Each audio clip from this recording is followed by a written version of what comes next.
paupenyu hwake chawo chawo madzimai umu izvo ndo zvaaifarira. Aida haranga nekuti akazosvika pakutora akazotitorera nzvimbo nemurungu chai ainzi Rodha, ndiye mumwe mukadzi waakagara naye wandinoziva inini. Akatanga kugara namai Tendai, mai Tendai ndasati ndavo, akazotora mai vana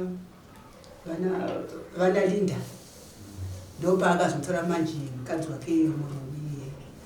Mukadzi ye aitichengeta veduwe, mukadzi ye varungu vakanaka zvokuti taichengetwa taidya zvinonaka. Asi ye manje aiti kana akauya manje aidya sadza, sadza iri airida, taitomubikira sadza nomuboora achitodya. Pumpkin leaves. Ndo haanyanya kuda muboora tichitomunhingirikawo, asi aiva ari munhu akafarana. Saka James azonyenga mukadzi wake kanyenga, akaenda akuimba manje rwiyo rwake arwaimba, akutaura kufunga mukadzi uya aive nemotikari yake chainzi Changi. Saka James aizoimba rwiyo rweangi rwaifamba naye achienda kwana Murehwa achidini ndinotsika angi ndakanange bhindura. Wavangatone murungu apa? Angatone murungu achiimba zvada Sisiria mwenda mberi. Today we are traveling all the way to Mashonaland East Province, Chivu area, where we are visiting the homestead of the late James Chimombe. Jimmy, as he was popularly known by his multitude of fans, was born in 1951 and later died in 1990. He was a vocalist and a guitarist who worked with musical groups such as OK Success, the Acid Band, and the Wuchi Band. Shumba, don't forget Jimmy once did a collaboration with the late Oliver Mtukudzi on the song Ininewe Gatimbe.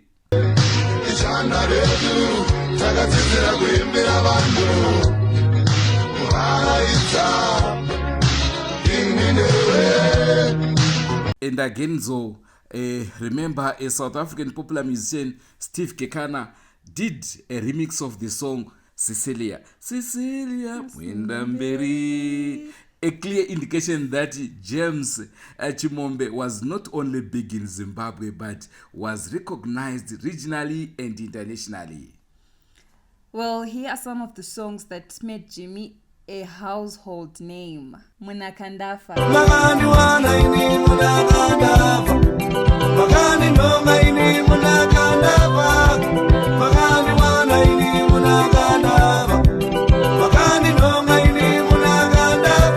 Jimedza.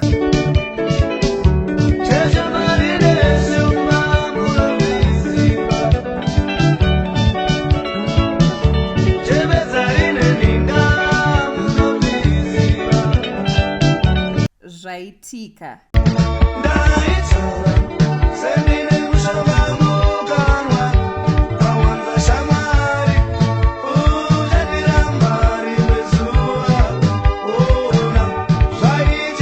Kusaziwa yoerere.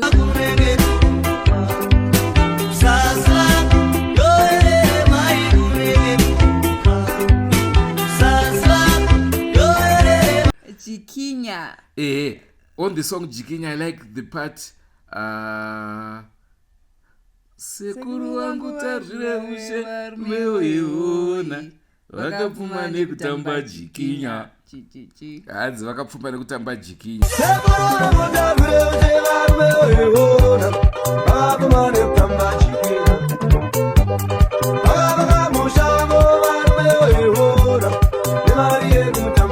The other one is Mavanga.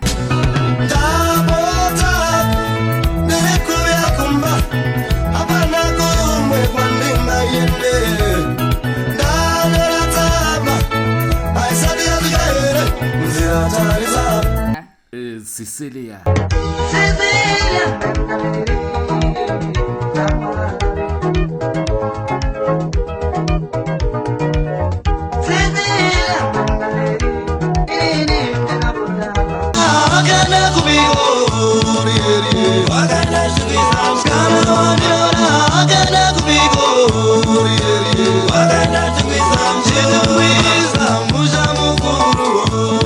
Hello viewers, welcome to your favorite program, Forever Missed. I know you have been missing this program so much.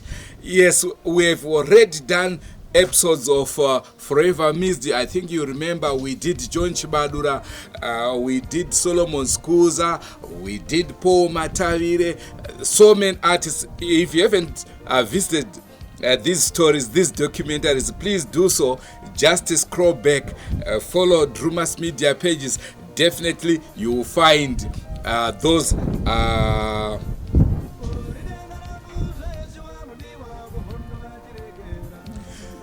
you will find those programs. They are all there. My name is Andrew Neshamba, and of course today we are in Chivu, Sadza area. I think you remember the great artist James Chimombe. Of course, when we talk of James Chimombe, you will quickly remember the song Jemedzarine Ninga Munoriziva. Don't forget to subscribe to Drewmas Media. Drewmas Media taking you to another level. Of course, today it's another level. High level. naishumba mandisire iko nasi kuda kufamba mega Kana icho chirungu chacho chakutonditiza ndambona kuedza kuti there is. Alright, saka manzoti mandlovu kana kuti kuda kumboonekwa kumuri 1 kumboblinga ndega ko mukazotorwa naishumba. Wanditorwe. Tinokugamuchirai mhuri yeZimbabwe muchirongwa chedu chanhasi. Tati timbokudzoserai tikurangaridzei kuti tichiripo ipapo paForever Missed. Vazhinji havana kuchiona zvimwe nguva. Asi mandlovu chirongwa chiriko nhasika imi mutonyasozipa henyu muromo wenyu nekuti hapana chamunoziva. Alright, ma2K. Alright, aiwa tichacha sekudaro. Selibingelela mhuri yeZimbabwe, salamukela njalo namhlanje kuhlelo lwethu uForever Missed. Siyananzelela ukuthi zinengi manengi ama-episodes esawayenzayo sake safika khona ngapha eBulawayo sakhuluma le muli Beata Mangeta, sakhava istories ezishiyeneyo ku-program yena le iForever Missed. Wabva wandifungisa hello selibingelela. Hello. Yeah. Salibulisa ngabe linjani na. Wakundruira language. Takaita program ya Beata Mangete, John Chibadura, asi imo munzira tiri kuuya nawo maprograms ndichiri kutaura nasekuru Sulu. Tonoti tingarongere yachimbetu. Ndichiri kutaura namukoma Zhakata. Tonoti tingaunzere Forever Missed ya Thomas Makion.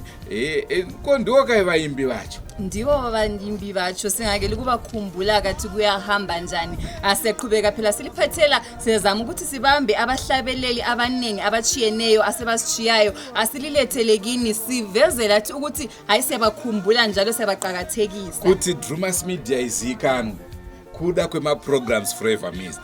Ndo ataingoita kare tisati taakuteerana neNjuzu, tisati taakuteerana nasekuru, takataka nemaForever. Manga musati magombwe ipapo shumba. Ndasati ndagombwe. Pandakazoita gombwe ndo pandakaona kuti aiwa kwakutomboda kuti tiende kufembo tomborwa buteka kuitira kuti vari pasi vanyemwerere. Asi kaForever Missed tiri kuifarira, ndofunga vateereri vanoifarirawo zvekare. Ndosaka tati tirambe tichiita follow up tichikubvunzirai vaimbi venyu vamaifarira kuti zvisabude zvirambe zviri. Ende kana yakwana nguva yeForever Missed ndo panoti Drewmas Media hatinete kufamba. Nhasi uno tiri kuChivu, kuPlumtree takaenda kwaSolomon Skuza, kuBulawayo kuna Beata Mangete takaenda. Tuku makationa tiri kuMount Darwin uku madziva hatimire kana asi yatuku zvakare tichanyasokuunzirai yenge iringori burial yake. Tichakuunzirai Forever Missed zvakare. Ikoko nokumuli yeZimbabwe asikhathali asidinwa asiyaqhubeka sihamba sibhoda namhlanje siseChivu. Ngakho-ke uThuku la sathi sithinta bemuli sikhave ngokufa kwakhe ngempilo yakhe iForever Missed yakhe sabe silokho siliphathela kanjalo. Uyezve chimwe chandingade kukuzivisa ende chekuti patichafamba tichamaForever Missed iwayaya tikaona muimbi anenge asina kuisirwa tombstone munotiziva wani.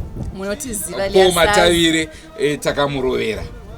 ko vamwe wacho tinozotadza sei tinongobata foni toti vengoda vakangoti halo chete zvatoendwa tinobatsirana kusvika zvatoita liqiniso lelo mhuri yezimbabwe njenge-Drewmas media ukuthi sitshengisele uthando lwethu lathi siyafaka ama-tombstones kubahlabeleli esiyabe sithe zathi zakhava i-forever mist yabo nxa bekuyukuthi amangcwabo abo ebengafakwa ngama-tombstone siyafaka sinjalo mukatongoza muimba munoziva imimi nekwaari neguva rake richingoluka shabi ndo mahiro edu kaiwayo saka munongotiudza tinorowa rodhi takananga ikoko toona kuti tingabatsirane sei nemhuri iyoyo tikwanise kuvaisira tombstone. Aiwa tinoendako ngavangotibata chete senguva dzese kuri Zimbabwe tokurudzire kusubscribe kuDrewmas media. Drewmas media taking you to another level. Tadiwa nashe kutama Andrew neshamba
Initoitwa Donald Chimombe. Ndiri mukoma kuna James Chimombe. James ngati akatanga kufunda chikoro kunzi kwa Chimombe grade 1 kusvika ndingati grade 7 kwakubva ikoko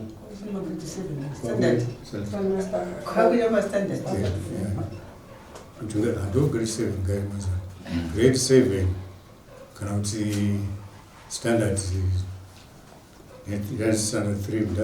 ndizvo nezani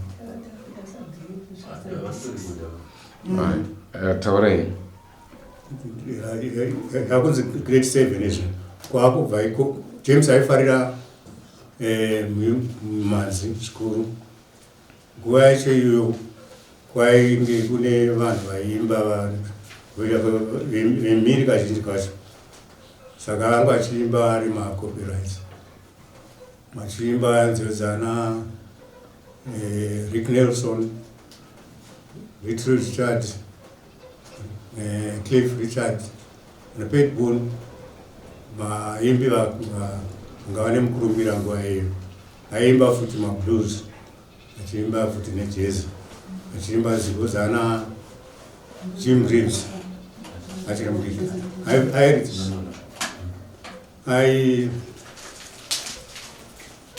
aionekwa achiridza mabhanju anga akabatanzwa nerekeni saka yai sound yacho yanga ichibuda fanike mumagitari patakaona kuti munhu wacho anenge chikuva nechipo chokuimba abva kuno kumusha kumaruva kuno akauya kuzogara neni kuHarare akaita grade akaita form 1 form 2 form 3 zizofambawo nepamwe ngati up to form 4 paHarare secondary ipapa aingoonekwa ndichigara naye aifarira zvemusic atairidza kudhara marecords madisc anga airidzwa kudhara aifarira music zvikuru. Saka zvadaro kudaro akajoina mabato tichifunga kuti munhu akuita zvekutamba asi kuita serious nechikoro. Saka akawaridzana mabhendi ana baba kana kuti ticha Munyati vanga ari murume wa mai Munyati vakanga vari minista muhurumende nguva yakare iyoyo. Zvadaro kudaro so akazobva bhendi racho vairidza vari kuMbare. Vabva kuMbare akatanga kuridza ndingotaura mabato acho akati wandei akaridza nepop settlers. Pop settlers akazoenda nayo kuchirezi anotora makore akati kuti achiridza ari ikoko. Adzoka kudaro akaridza neacid band. Acid band yanga riri band raitungamirirwa nababa Drewmas Mupfumo kuti baba Bhuzi tangoti age inenge yangoda kutifanana. Zvakadaro saka varidza kudaro nobva aridza OK vairidza vari nana Andrew Ngoi vatizi vari kwamushandira pamwe. Varidza kwemakore akati kuti vaiwanikwa vachibuda muHarare vachinoridza kuzvimwe nzvimbo dziri kure, vana Mangura, vana Mutorashanga, vana Kwekwe, vana Gweru, zvichienda kuti kwavanenge vaiwanikwa. Kwakuzojoina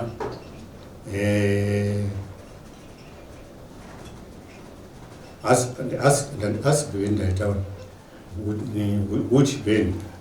Wuchi band ndo yaakazopedzisira achiridza.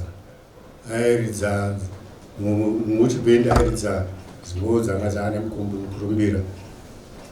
So kuti imwe yacho inonzi ivai mununuriwa murwendo rwandinarwo ini ndiri mupfungwa chokwadi vatsimi wangu ivai mutungamirira murwendo rwandinarwo handizi anondida neanondivenga. Ndo rumwe rwacho rwairidza ari mukuimba imomo. Saka pandakambouya naye kuno kwachirwara ngati mukoma ndoda kuti aikunzi zvaitika panga kurwara time yacho kufunga munhu kana achirwara ndingakuona kuti ndakwena kanzi ndachifunga kuti aipano anogona kutora picture anditora padhizo nejemeza kosi panenge ari kuwa onditora ndiri chafanike ndikuyambuka nebhoti ndo chiro changu chandoda kuti ndiitwe. James akaridza futi kwainzi kuGreat North End. Great North End yanga iri Great North End yanga iri club, multiracial club, my first multiracial club kuBulawayo yaisangana makaradi varungu.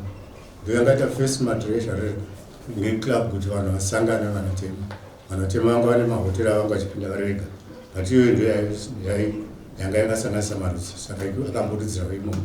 Akaridza nzvimbo dzakawanda, akaenda kunana Mozambique, akaenda kunana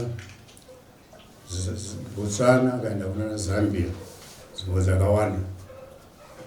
James anga akaroora mukadzi wake kutanga ndimai Tendai anoridza nziyo dzakaita fanike dzejezi ndo dzaanonyanya kufarirawo Tendai. Kozoita ndo mai vake vechipiri ndimai vaFred Marina vashoma vasingamuzivi because akagara maifuse. Ndo akaita naye vana ndinoti ndifred right ndakafred kudaro vamwe vanotizoterawo pangoti wandei vane vabereki vavo vane madzimai akati siyane siyane including alinda lidate namai kuda kwashi ndo dzimai waakapedzisa kugara naye. Kuda kwashi airwara anga ari mwana kuti ndowakaipa achimurangarira achiona condition yanga yakaita mwana wacho zvairwadza kuti mwana wacho anga asingazivi chinonzi masikati chinonzi usiku saka ndowakaipa achiimbira tribute kumufari kuyeuka kuda kwashe kare kuda kwashe kozoita munin'ina una kuda kwashe anaitwa Donald akatumidzwa zita rangu ini Donald Chimombe ari ku-UK akaenda namai vake ndokwavari asi nguva zhinji vanotitaurirawo kuti ari right saka ndinozwa dziye zvinezvi munhu mukuru akuzviitirawo zvaari kuita ndo nyaya dzandingangotaura ndichiti semukoma mukuru mumusha ndakafarawo kuti asimudza flag munyika iye zvinezvi kwava nevana vakawanda vemurungu vanobva kunombe vari kumuteedzera kuimba kwacho kuti hezvo muri pano tiri kufarawo kuti matitsika zvinzwawo nhoroondo nenyaya wedu akaberekwa ari kuno vakawanda handingati zvinongeda kana iri mubvunzira kunenge right. Tinokutenda zvikuru baba nenhoroondo yamatipa. Muri Zimbabwe ndofunga muri kuzvinzwa tine mukoma the late James Chimombe ndiye tiri kukurukura naye. Toda kunzwa pakunyora kwake mimhanzi. Ndanzwa mataura zvajemedza. Jemedza inzvimbo iri kuno. Jemedza inzvimbo iri kuno inoyera kuti une nhinga. Vakuru vakare vaiti kana vaita hondo vainohwanda muninga macho vaipinda nemombe vachinohwanda imo. Yakatokura ninga iyi. Ninga yakakura inositeja kubva pana ruda kunosvika kuna dzidzi kutaurwa ndinoitwa. Uko kwozoita rwizi zvakare runoyera runonzi kwatakatorwa mapicture nenjuzu mudzimu ndateura ruri muna dzidzi ibridge ndingati inzvimbo iri murwizi dzidzi pamudzimu ndateura sort of vaida kutwa bridge nevachena vakakonewa vakazopedzisa vachinja nzvimbo vakuvakira pazasi asi pavaneira macho vanoita maminimini. Saka tingati isusu muchakabvu aiimba zvinhu zvaaiona. Tingangoti aiimba zvinhu zvaaiona. Nokuti ndanzwa mataura zvakuda kwashe zvakare. Yenge iri experience yeupenyu hwake. Ndidzipi dzimwe nziyo dzamuchiri kutondera dzaakaimba zvinhu zvinenge zvichitoitika kana kuti zveupenyu hwake raramiro yake. Pane ungonozi nyare ondo nenide nyare shungu neni.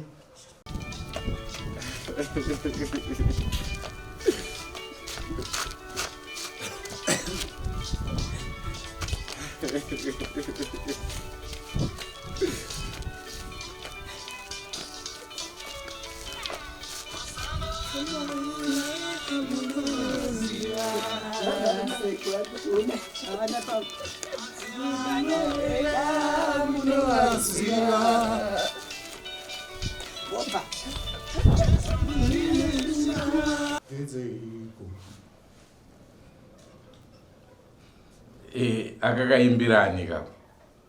Ndofunga aimboimba achiona mafambiro okuti vamwe vanenge vachiita jealous kwaari nezvaangaita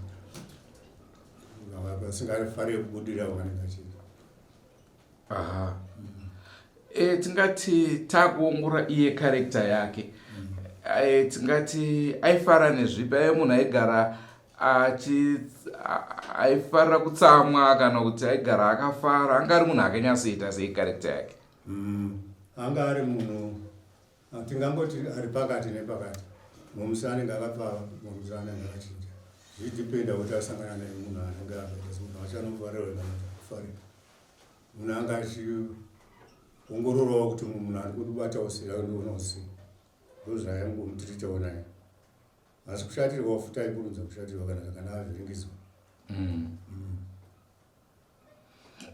Panhoroondo yekuimba kwake ndekapi kambo kamunoda kumuyeuka nako? Dzakawanda. Vanoti iroro rinoti kuda kwashe ndozvingada kufungawo mwana womunenge state yanga nayo yanga yakaoma. Nevabereki vacho vaizvibatawo vaizviona sei. Zvakaimbawo kuti unenge usingaoni kuti munhu ari kurwadziwa, but unenge uzongozwa nematauro anenge nemaimbiro ake anenge kuti munhu ari kuona kuti ari pakaoma shoma, asi ari kukwanisa kuyambuka pane zvakatarisana nazvo. Kuda wacho futi ndinorudawo nonditsikisawo pfungwa, kuzoitawo matanda makunguruzwa. Matanda mbondimbira ndaona ndingakupei wrong tune.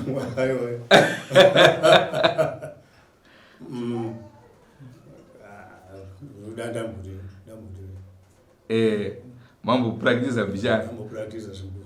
Voice nozobuda isiri ngainyasei. Matanda makunguruzwa. Rosiyani nemuchenzi. Matanda makunguruzwa. Rosiyani rakaora. Usatye kusekwa.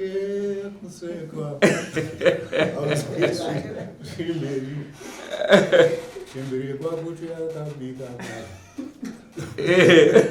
Aiwa chimba ndaona tinogona kuto. Asi vanhu vanwa mutu. Inozvezwa. Aiwa tinoti ini ndaida kuti zvese zvangu zvanezvo varume vaiona ndakazvana nekutamba chikinya. Aiwa ndaona kuti tikakusanganisa ika tinogona kutomutsa redu band.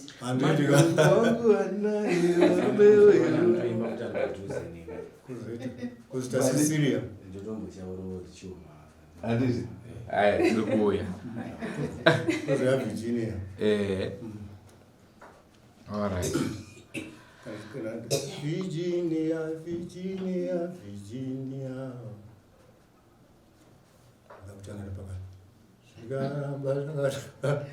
Ndinotsika mafuta ndiende bindura. Ndinazvinoyera.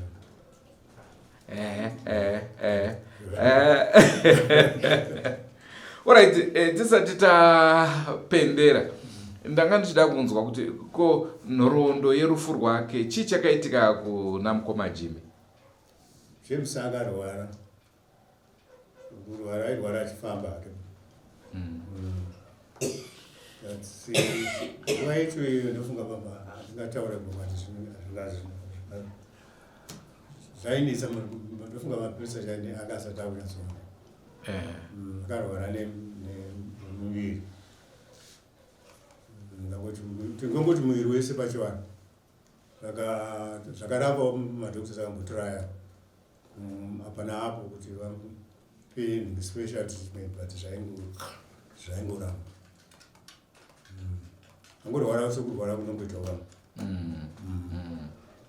Tingada kunzwisa kuti vakarwara kwenguva yakareba sei kana kuti kunguva yakareba ndingangoti izo 6 months zvinogona kuita,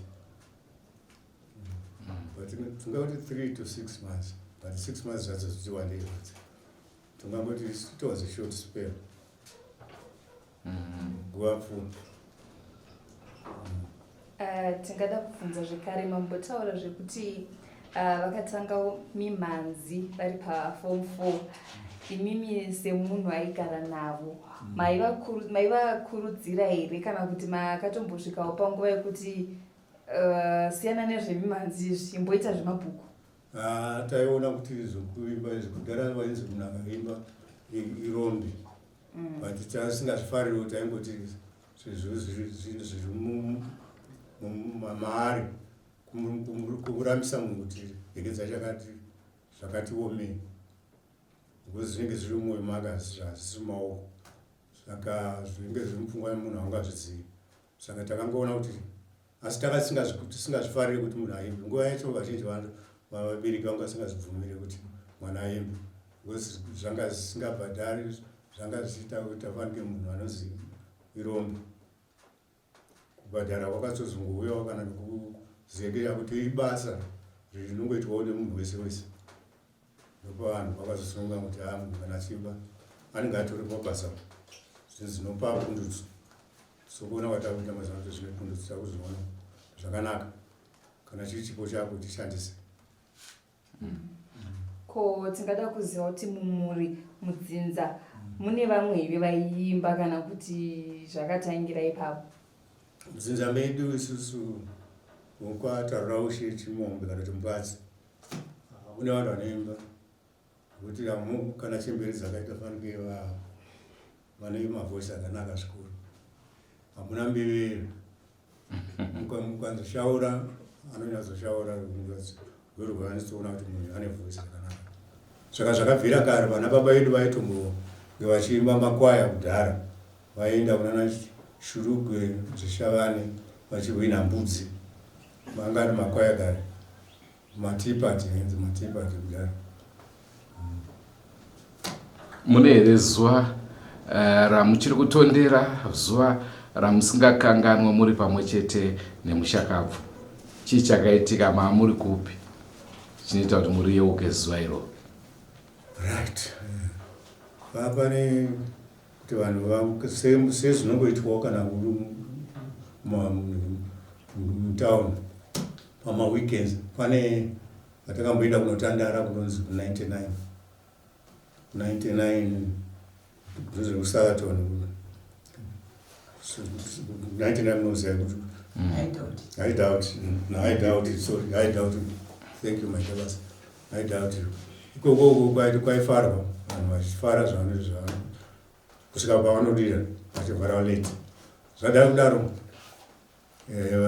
basa vakapedza basa vakangonzi vakoma ino tengerwa madrinks tikazinwai tinwai nemadrinks vanomwa zvimwe zvinodhaka vachinwa.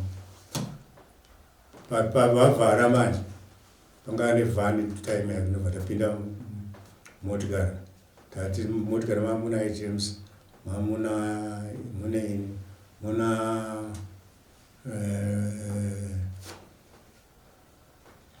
nenge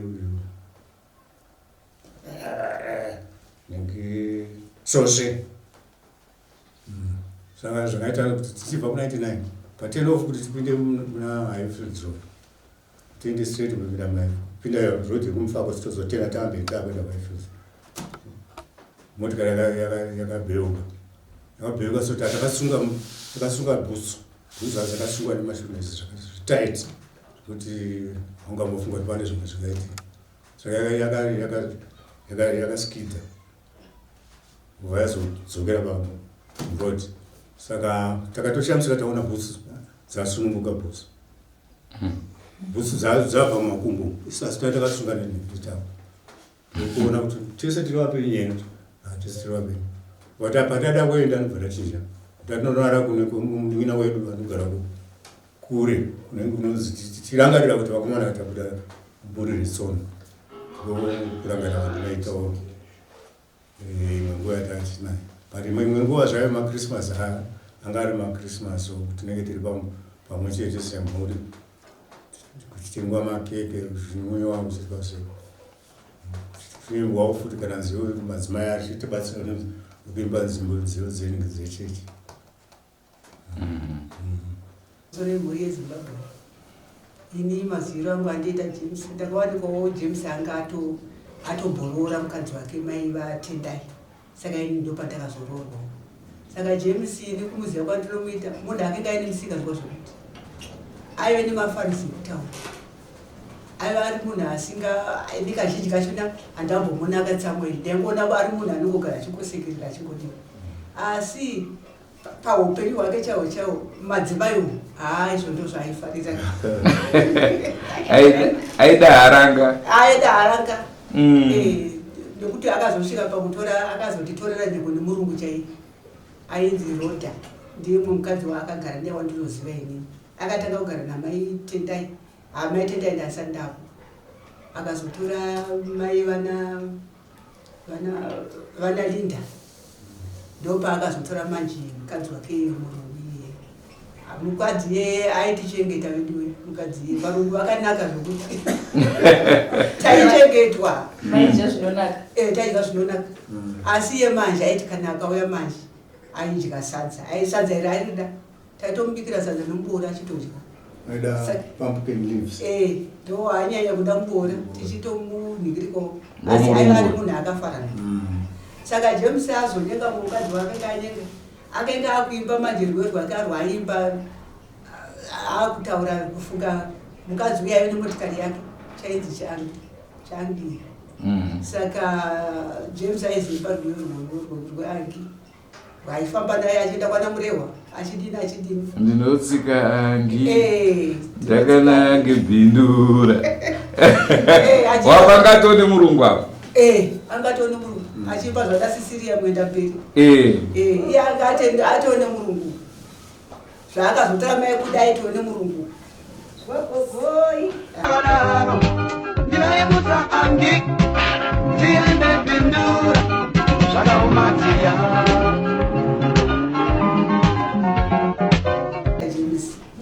kokunziyo rwiyo rwake rwamunofarira rwamaifarira nziyo dzake dzamaifarira ndedzipi ini rwakati rwandanyaifarira sekuru vangu vatarbira ushe rwaimba sekuru vangu vatarbira ushe varumewo vakawana nekuta majikini ava vaitori sekuru vanga variko ndiwo sekuru vake vakabereka vana baba ndo sekuru vake vaimba vainzi vatarbira ushe alright saka ndo vakenge achiimba ivavo nokuti vakenge vaine vakadziwo vakaita se vakawandawo saka sinaizodika vakawanda nekutamba jikini mataura yemadzimai kuti munhu aida madzimai asi pane zvandisina kuzonzwa mati kwaive namai Tendaika kwozoita mai anzani mushakabvuyo mai Fred kwozoita murungu mai vana Linda vamwe wavo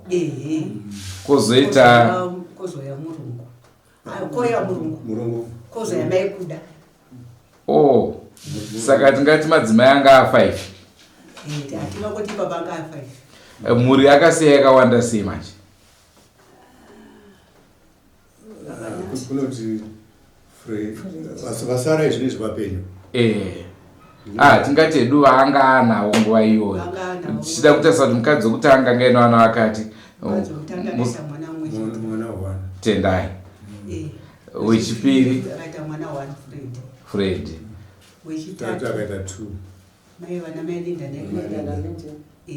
Linda nalindiwe then mai Kuda akaita 2 koza yamumwe mwana futi wechi6 ana mai vakewo vari vegawo kone murungu akaita havanoita mwana varungu havaite zvokumhanya nemurungu haana kuita mwana navo akagara makore saka which means anga ine vakadzi vaakaita about 6 asi vanga vasisiri pamwe chete ka airoora osiyana otora mumwe haana mbogara akaita barika mukadzi wakazonyatsogara naye chaizvo tingakuti ndimai Kuda timbodzoka kwamuri baba ndiri kuzwa munenge muri kuti mati kudii baba ndiri kuti mai Rodha mukuru kuna mai Linda Rodha akatanga mai Linda vachizotera nawe kuti haana mugara akaita barika ka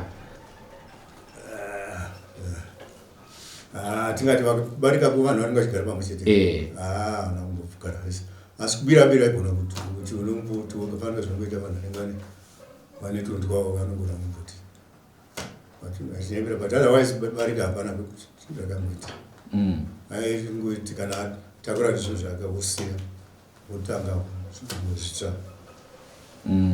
Asi tichiongorora mashandiro, ndadzoka kwamuri baba, tichiongorora mashandiro ake mubasa rake rezvemimhanzi, tingati rakamusimudzirawo zvakadini? Rakamusimudzira zvikuru kuti hatisina kufunga kuti angasvike ipapo chinhu chakadaro pamusana pakuzotenga kuza motikari dzaishamisa kutenga motikari, kutenga nemba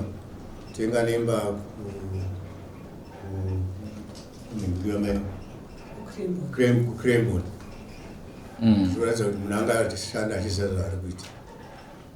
Saka imba yeinvestment yakakura kainorasta kwenguva yakareba, zvikuru nezvikuru zvinenge zvichiwana kugara even if wanguva waenda zoira ndife ndakarikanganwa ini zuva ratisingafe ndakakanganwa. James akatitora akati nhasi ndoda kumbokuratidzai kuti mharare munofarwa zvakadii.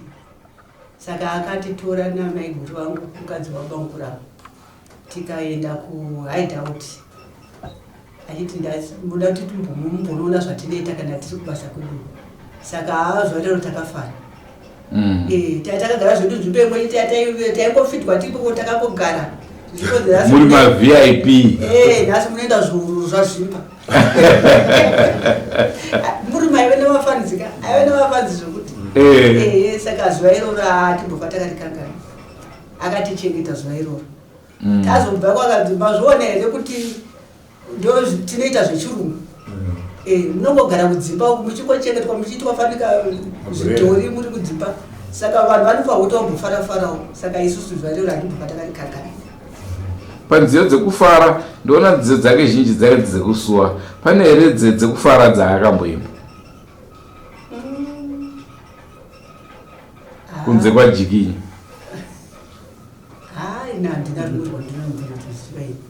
Saka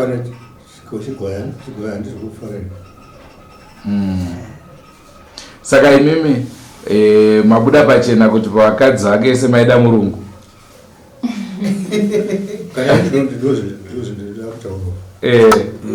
Murungu zveshe wakatisvitsawo mamwe padatisina hatingambovenga munhu nekuti ane ganda rakadai kuti anga ari munhu anga ane rudo kwatiri. Vana vedu kuti tese taingobatwa zvakanaka kana vana vedu vaipfekedzwa hanzu vaitomboda kuti tigare kunenge kumasabha panze kudukesheni unoita misi uyagare kunokwatiri kumasabha. Saka taingoramba kuti tichauya tichingudaro zikana azopesana agorwara siyawo mwawa. Otherwise kushaya kwakaita takakanganwa kumutaura kuti James hakusina akafona achikomborera achiti zvaita sei ingawani taiwirirana kwenguva yakareba. Pakufa kwemunhu hamuchandizivisa zvizirai tikanzwa kuti zvishuwa takakanganisa nguva yakazofa murungu angaenda. Murungu anga arimo but hatina kuzomuzivisa kuti munhu wake shamwari yake yati yashaya. Kwani ndiyaifanira kutokuzivisa yanga asiyana nemurume time yacho murungu wacho anga akusouth Africa. Asi izvezvi mungave neruzivo kuti achiri kwere wati kwete? Handichaziva kuti tingati ari mupenyu. Kuitika kwaingoita kuchinja kwangoita mamiri ekunze uku handina kuzombonyatsoona kuti taari necheku but akanga achifambidzana nesu nguva yehondo chaiyo vanhu vatoshamisika kuti munhu anosvika kudzimba dzevanhu murungu nguva yehondo inei but airatidza kuti munhu asinei nezvimwe kana zvemagariro evanhu kana matongerwo epasi anga asina basa aibuda pachena kuti ndini anga ari murungu anga ari right kwatiri ngari shamwari yedu yakanaka. Ndini maiguru aJames kana chiti maiguru ajames handisi kubhuya kuti maiguru ake mukoma kumati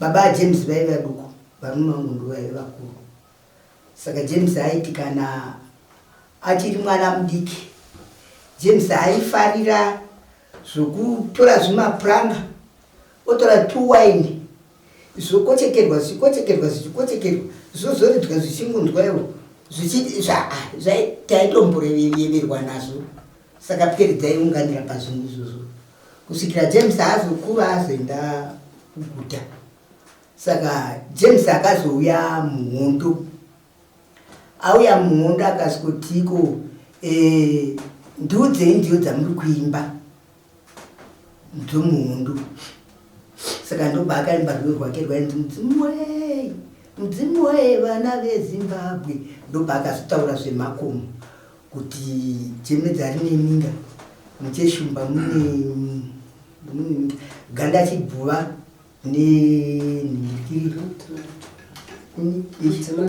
mudzimundateura ndo nguva yaazouya yaziva saka nguva iyoyo toti kana fanike ndikaya ndakazvifunga zvangu nguva iyoyo ndikafunga kuimba kwatakati chimetisa apa zvinombonditi kwi ndizondiwa zvonzi james wavo saka zvakangotikumbura ndopandinoziva kambo kake kamainyanya kufarira pane dzo dzake dzose ndekapa iye zvino zvakareka iriko mudzimu uye taitogwimba nerumwe handichaziva kuti rwaitangira papi asi kurerero racho ndondounguziva raitiko chandapiwa handirambi tendapiwa nashe sekuti akanga apiwa mwana chirema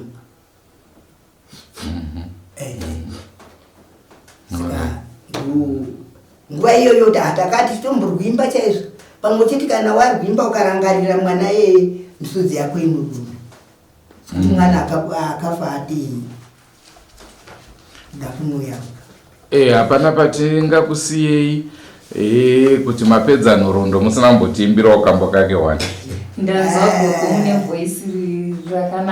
tiri kudzoka kuti hamuna kuzoimba panofunga ikenyu kangu kokudizei kaakaimba kana inda handigoni kunyatsoimba uye ndinozarirwa asi kana paina anogona kundimbira mudzimu weye vana vezimbabwe inini ndisina hangu basa nekuti mune discord here nekuti hamusiri makaimba pamunenge makwanisa ipapo muchizarirwa tichibatsirana nokuya ivembe haigoni asi kumarerero ndokwanda kunyatsoziya izvi zvokuchati kuimba hamu yaivembe oright tiri kudzoka hedu kwamuri mirai timbotsvaga kambo kedu pana mungaendeka musina kuimbira mhuri yezimbabwe kambo 1 kamunotondera mwana nako kandinotondera nako james jeku kaikaimba rwiyo rwajikinya aimba achiti sekuru vangu vatagwira uche varume voivo vakawana nekutamba jikinya ndizvo zvomuizvi vakavaka musha wavo varume voivo nemari yekutamba jikinya maorisa achaziva mupiru tinotenda nditwa bainini maita wanda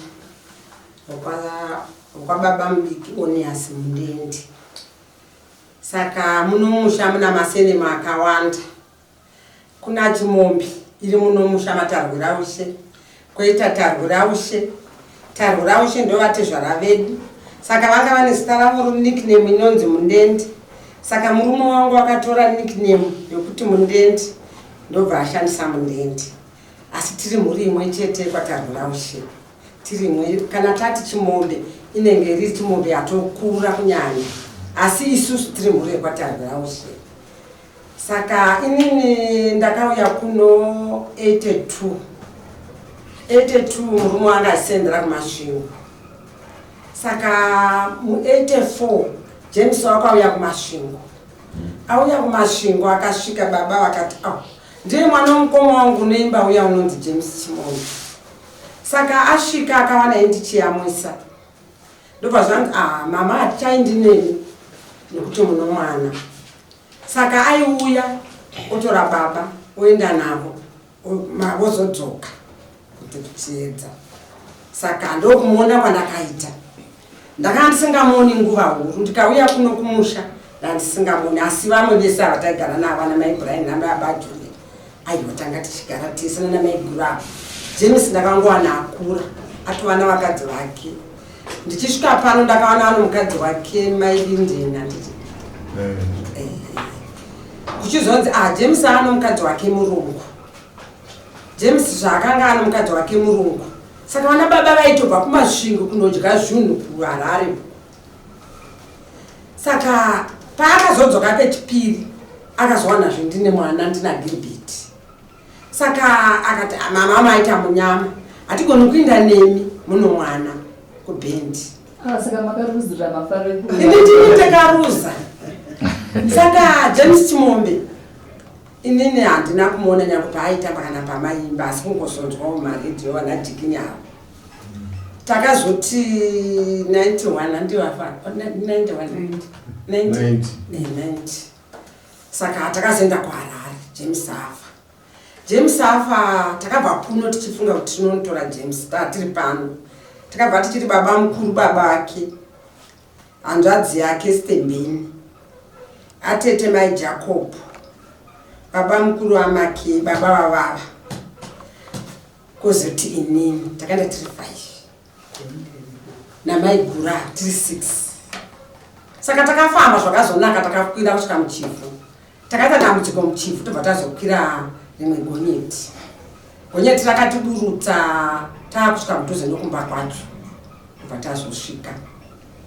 Aiwa ipapo ndopandakazoona kuti James chokwadi anga ari munhu wavanhu.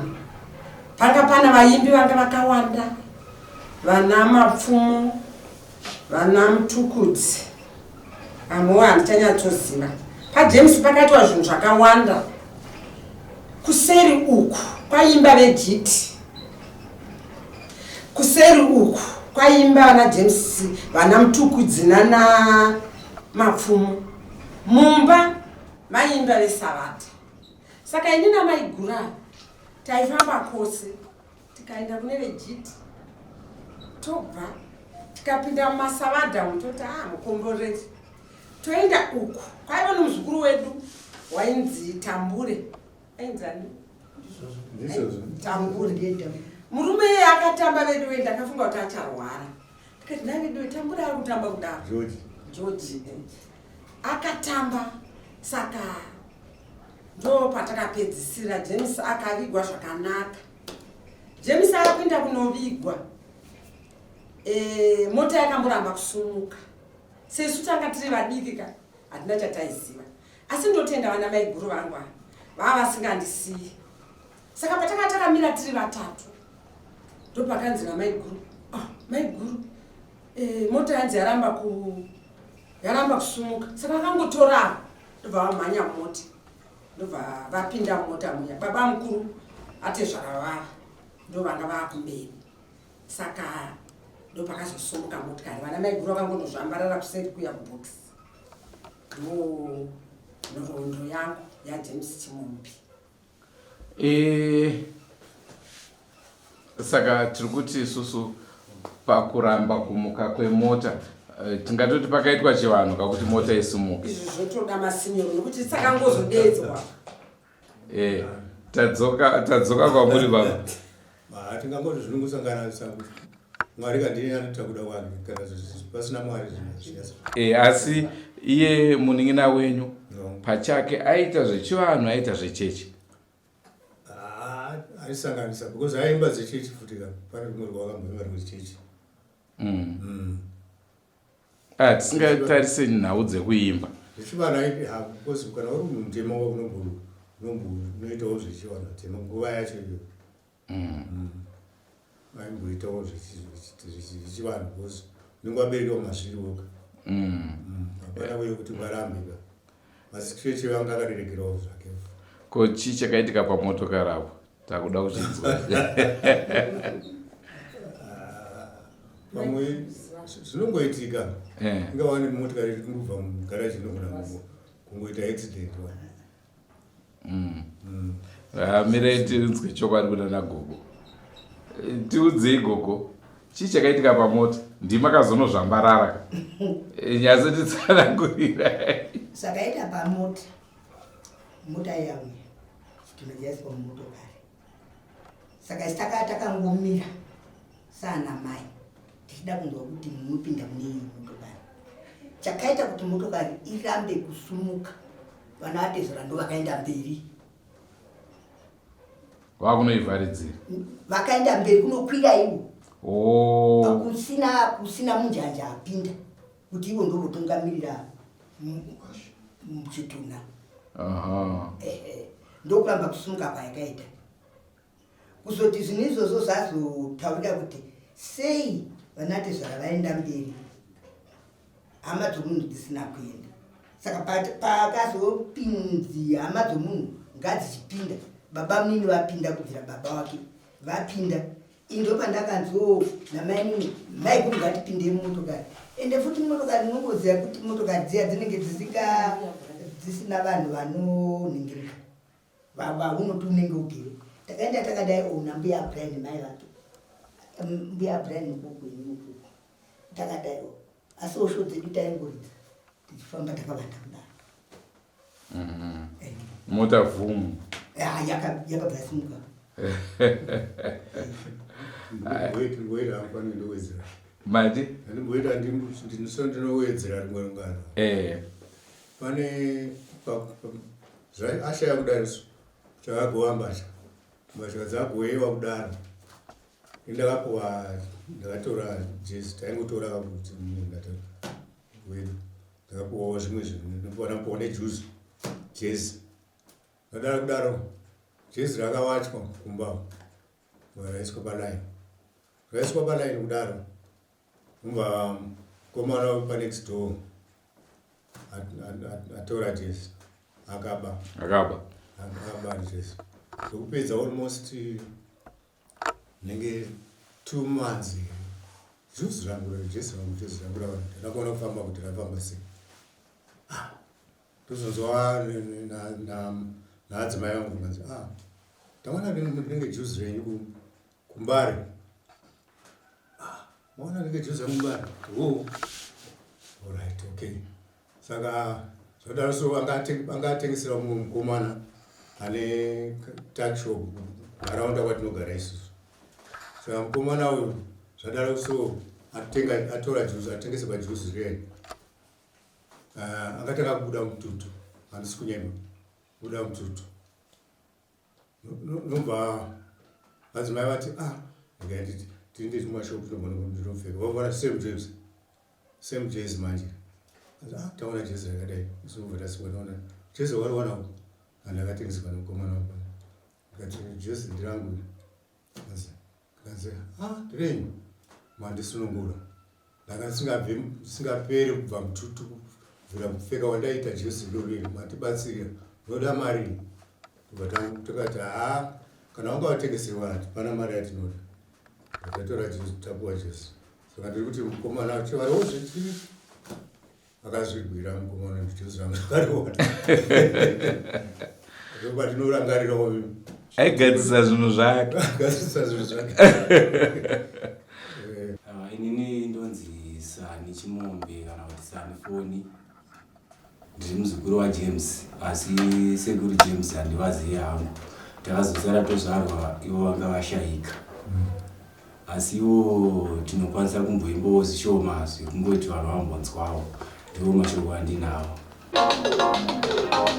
Ndonzi mapepo mungaini, mapepo mungaini, ndonzi mapepo mungaini, mapepo mungaini, ndonzi mapepo mungaini, mapepo mungaini, kumangoma ndinotenga mvura twaini, mvura twaini. Sekuru James taisa kuzivai, ende hatina kumbokuonai, but mangoma tinongomarova.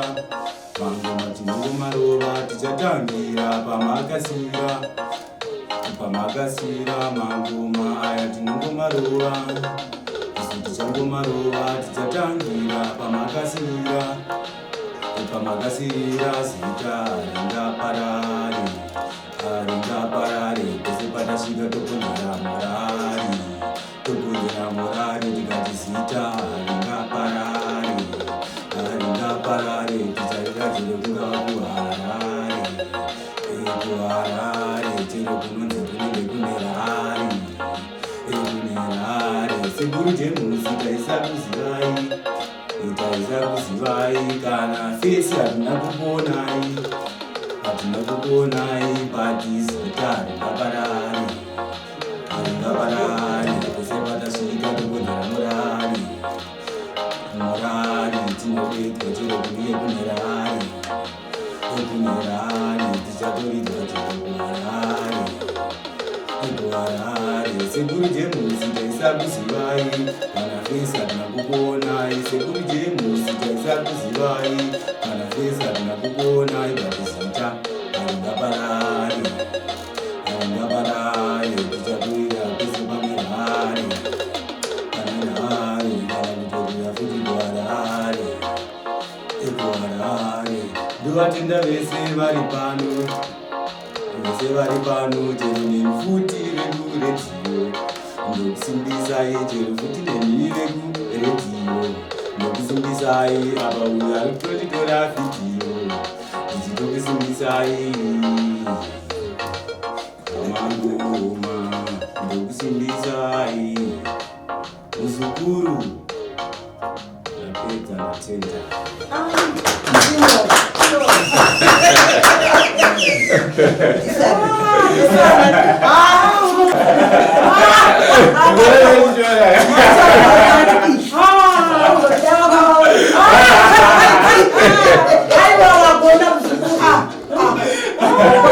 A visit to Kadoma town by the Drewmas media crew revealed that James Chimombe was a darling of many people.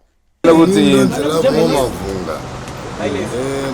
1964 zviodza James Chimombe zviodza ndofarira zvokuti kana nhasi ndikaridzwa ndinodziteerera zvinondirangarisa zvimwe zvaitika makare kare dzaJames Chimombe. Hayo ndiodza ndofarira dzaJames. Nguva yamaimutera mai muri muno munzvimbo yakadoma here? Kwete ndandiri mumvurwe notoni munana muzarabano ndo madaifamba netumaredhiyo tichiteerera James Chimombe ativabhindura asi ndakanyamuzira mufiyo aiwa James Chimombe ndaimunzwisisa chaizvo. Kambuka mainyanya mufarira ndekapi nako? Nzvimbo dzake dzakati wandei Jemedza ndaifarira. Koita imwe yainzani kwei ndada kuitikanganwe zvangu anabhindura aiwa ndaimufarira James Chimombe. Angari muimbi anomukurumbira hongu zvinhu zvazvoita tipesane zviri but aiwa James Chimombe angari pamberi. Ndati nditonzi brains wako ndiri mugari wokukokwe South. James taimufarira zvakare nzeu dzake ndodzibarira nazvino nyango pamusha nevana nyango mandofamba ndiri ndega nyango muzviguruguru zvatofamba nazvo techiwa izvi dzine kakuvaka dzine kahunu dzine kakutunhidza kadzinopa hadziexpai taura izvinhu ya ndo zvandikangodaro muchidimbu. Kambuka munonyanya kumuyoka na konde kaka ikaka kajemedzaka kako tongozouya dzose dzedzongoya tetongogutsurira tichiita maflashback edu sitinyatsoa kuti tetoona zvakawanda nekuvakwa kwenyika yedu nenguva yayo miti iriko. Zimbabwe, I hope you have enjoyed today's program, Forever Missed. Of course, we were broadcasting this program from Chivu, Sadza area. My name is Andrew Neshamba. Let's make a date and meet again next time when we bring you yet another episode of the program, Forever Missed. Ndakamira Tadiwa, aiwa tosangana mune zvimwe zvirongwa. Goodbye, my friends. my friends, wakamboonana tichazoonana nerimwe zuva hama dzangu. Goodbye my friends, goodbye my friends, wakamboonana tichazoonana nerimwe zuva hama dzangu. Ini ndokwenda kubasa kwangu, iwe makiwe mkaranga,